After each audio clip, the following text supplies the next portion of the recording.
Hey guys, welcome to the daily analysis for March 26th. It is a Tuesday. It's a little after 4 p.m. Eastern Standard Time here.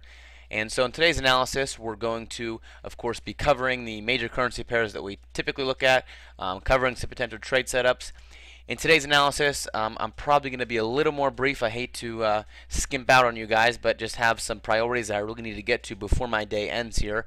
So I'm going to try to cover things briefly, but as always, if you have any follow-up stuff that I covered too quickly, just leave a comment and I'll get back to that in more detail. First, let's just cover our news for tomorrow. There's not a whole bunch. 5:30 a.m. pound news, 8:30 a.m. CAD news, 10 a.m. US news. So those are the three red tag events. 8:30 CAD is core CPI. 10 a.m. US is pending home sales. So those are the events that I typically put a lot of weight on, because they're New York session events. Neither of them are, non-farms or anything that's incredibly huge. But of course, anything that has that red tag by it can shake up the market and is worth noting. Okay, guys. Next, just want to cover our terms. Basically, the terms say that the daily analysis is for educational purposes only. Because we're under strict regulations by the United States government, we have to be careful about what we say and what it's taken as. So we want you guys to know that it should be taken as educational information and not as investment advice.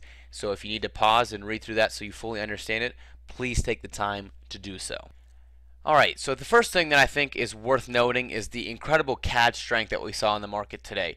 The USD-CAD, of course, is the one that we've been looking at, so it makes the most sense to use as an example. And you can just see the power bar on the USD-CAD pushing down today.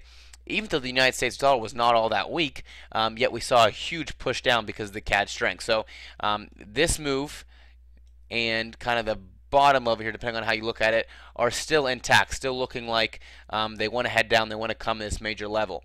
It's certainly taken a while to develop, but things are moving nicely. We broke through the low, of course, today, and looks like we're certainly going to close below that with a lot of momentum.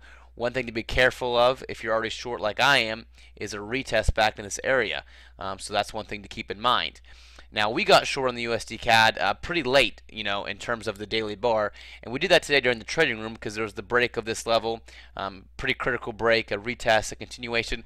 All the criteria lined up for us to get into that today during the trading room. So, by the way, the trading room recording is on the blog. If you go to the blog, if you want to watch that and see why we took that trade. But anyway, we got in here, and it looks like it's a powerful move showing continuation. A great target here.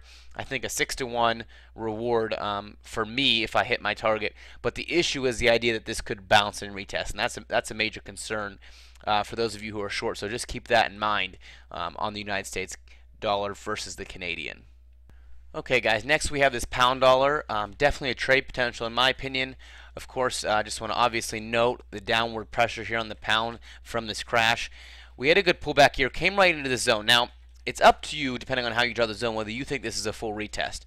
To be quite honest, I'm not convinced or sure that it is, but it did come right into the zone and is at least very close before turning around. So, I'm not 100% sure that this is a full retest and that we're going to get the continuation. But if I start seeing some bearish momentum, I will very legitimately consider a short trade here because of the continuation potential from this downtrend. And so we already broke through the little tops here, to the downside, sitting on some more smaller areas. But any momentum, say on an hourly or 4-hour chart tomorrow, continuing downward, I would love to target this 149 area as a potential short trade. Depending on how tight I can get the stop loss, it could be a really nice risk reward trade on the pound. And so I'm sure that's something we'll look at again in the trading room tomorrow as a potential. But when you look at the daily chart, not a great close today, but maybe just stalling out and catching its breath before a good move tomorrow. And so that's something to look at closely as you're watching your charts.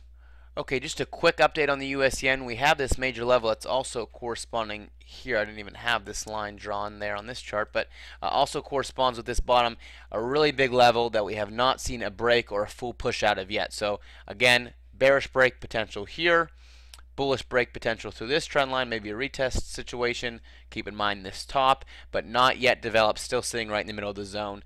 And so just one that we're being a little bit patient on right now for that. And along with that quick update, Euro still in the very same situation. Some bearish potential break here after the big pin bar yesterday. Today was just a stall, but also some bearish potential through this zone into our next area.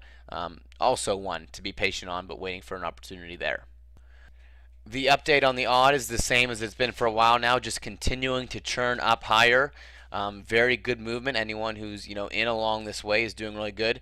We're still a ways away from the top of our zone. We would consider taking a short back into it, or maybe the break, which it hasn't broken this level obviously in a long time with the sideways market. But either way, the really longer term good trade opportunities won't come to all the way up in this zone, or of course if it falls back into this zone first. So we're a ways away from that. But still, in the meantime, really good trade opportunities. Anyone who jumped it on lower time frames, probably doing really good on this trade.